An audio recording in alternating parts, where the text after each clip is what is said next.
Está conectado por un lado Daniel Sapsay, constitucionalista, a quien le agradecemos que nos haya atendido, nuestra compañera Silvina Martínez, y vamos a ver si... y estamos viendo la vigilia en el edificio de tribunales, ¿no? Sí. En el edificio donde está el Palacio de Justicia, donde trabajan físicamente los miembros de la Corte Suprema de Justicia.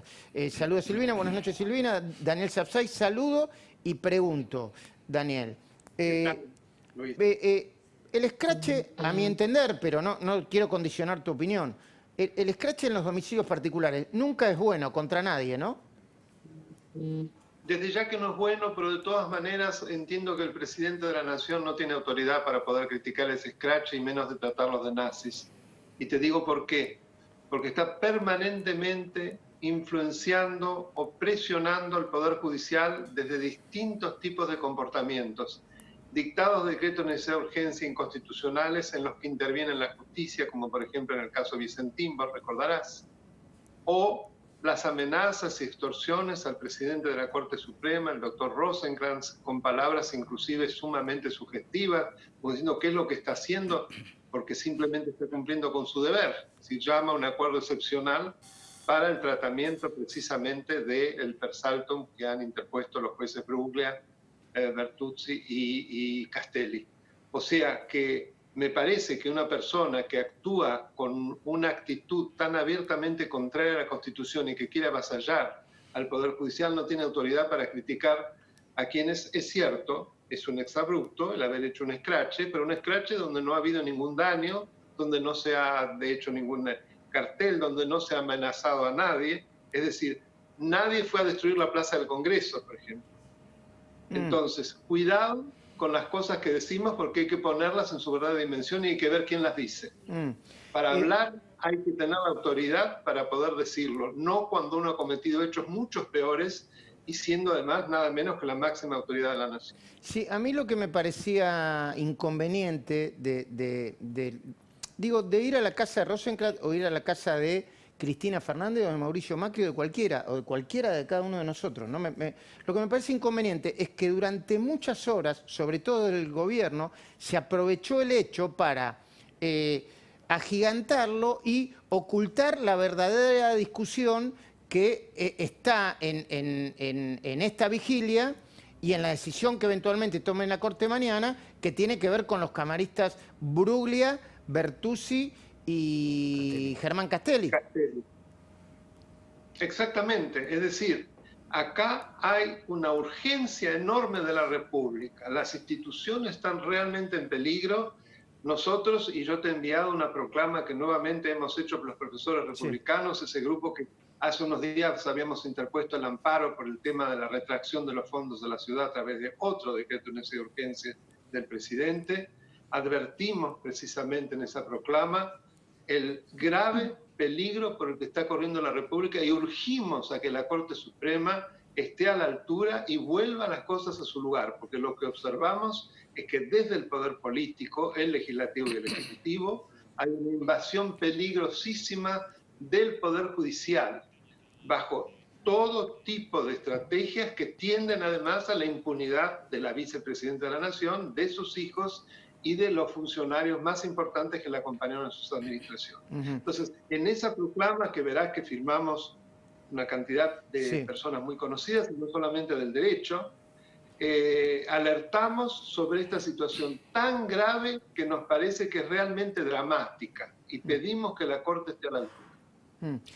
Por otra parte, Silvina Martínez, hoy sucedió algo vinculado con esto, que es que un fiscal...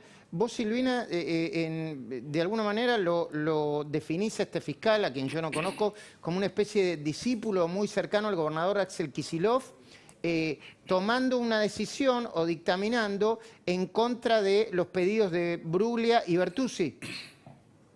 Sí, exacto. Se trata de Rodrigo Cuesta. Rodrigo Cuesta fue vicepresidente de YPF, vicepresidente de Asuntos Jurídicos de YPF, estuvo en Aerolíneas Argentinas, fue segundo de Reposo, Daniel Reposo, ¿te acordás de la CIGEN? Y estuvo en la Procuración. Ay, qué lástima. Bueno, está planteando la idea, pero seguramente Daniel Sapsay debe estar enterado de lo que... Ahí le recuperamos a Silvina. Dale, volvé. Llegamos... Dale.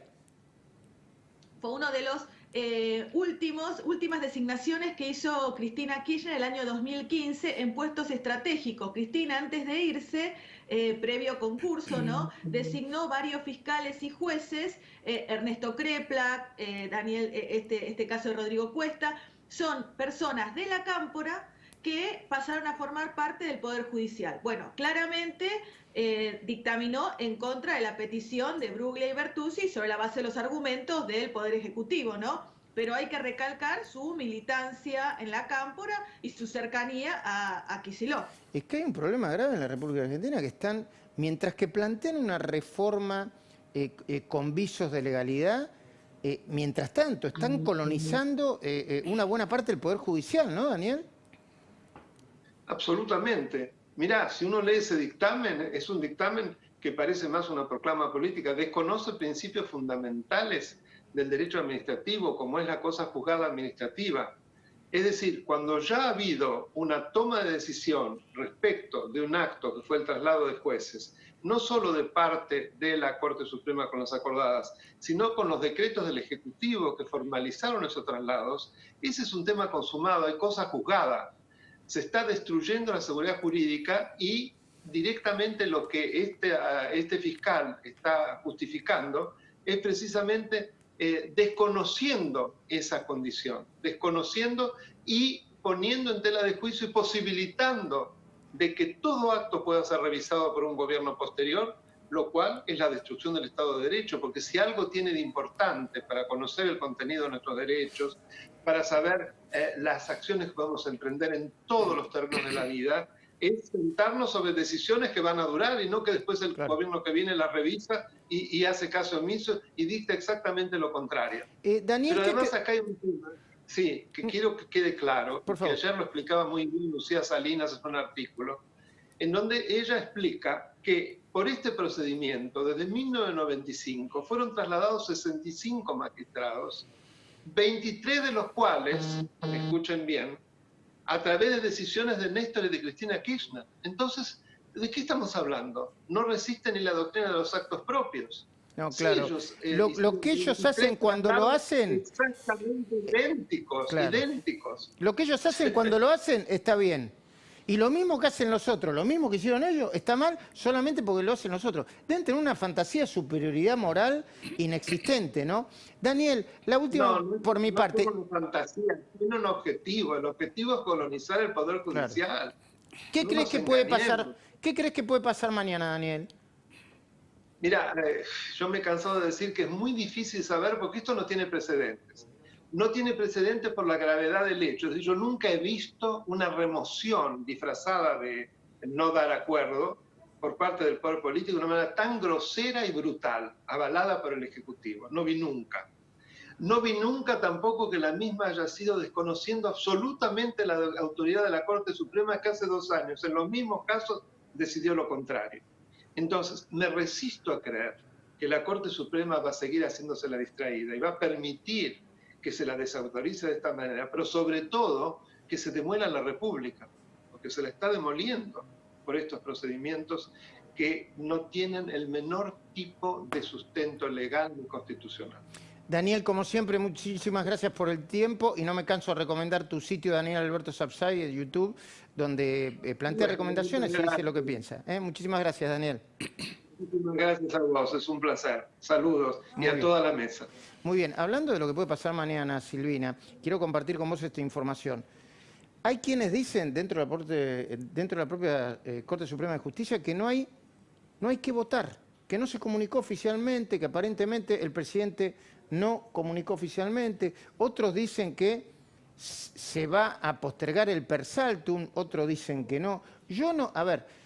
Yo más allá de que no tengo información fehaciente el minuto a minuto, no creo que mañana se tome una decisión concreta sobre el destino de Bruglia, Bertuzzi y Castelli. No lo creo. No sé si vos tenés información, Silvina. No, es muy probable que no, que se decida una cuestión más de forma, más allá que el fondo de la cuestión, ¿no? Si van a tratar el per saltum o no, y a partir de ahí fijar autos al acuerdo y que tenga que pasar por cada una de las vocalías. Yo creo que es muy probable que se decida eso, si van a tratar o no el per saltum, y a partir de ahí remitirlo a las distintas vocalías. Silvina, te propongo que el tema de los problemas con las obras sociales de la Fuerza de Seguridad lo presentes hoy y lo desarrolles mañana, porque tenemos mucha información y le quiero dar la atención suficiente a eso. Contámelo.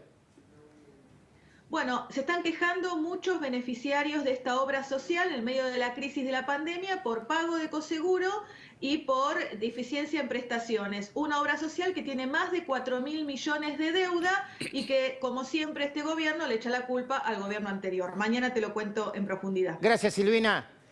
Una gran profesional. Gracias. Muy bien. Busquen a Florencia Arieto, aunque sea para hablar.